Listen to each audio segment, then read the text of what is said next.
ఏపీలో కూడా హైడ్రా తరహా వ్యవస్థలు తీసుకొస్తామన్నారు మంత్రి పార్థసారథి. సుప్రీంకోర్టు తీర్పును పరిగణలోకి తీసుకొని చర్యలు తీసుకుంటామని చెప్పారు. ఇక జగనన్న కాలనీల్లో జరిగిన అవకతవకలపై విజిలెన్స్ విచారణ ముగిసిందని తెలిపారు. దాని నివేదిక ఆధారంగా చర్యలు తీసుకుంటామన్నారు మంత్రి పార్థసారథి.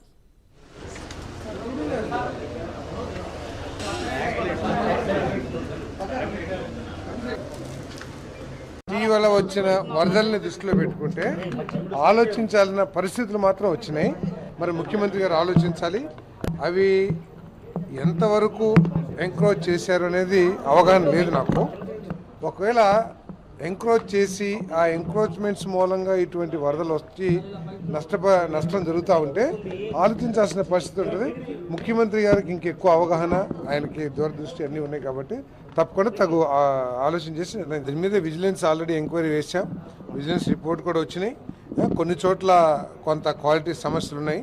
సో ఎక్కువ భయపడాల్సినంత పనులు తప్పకుండా కొంతమంది రాజకీయ నాయకులు ఎవరైతే పనులు చేశారో ఆ కంపెనీలు కొంత ఇచ్చేసినట్టుంది. ఆ రిపోర్ట్ మీద పూర్తిగా స్టడీ చేస్తా ఉన్నాం, తగు చర్యలు కూడా తీసుకుంటాం. ఇటీవల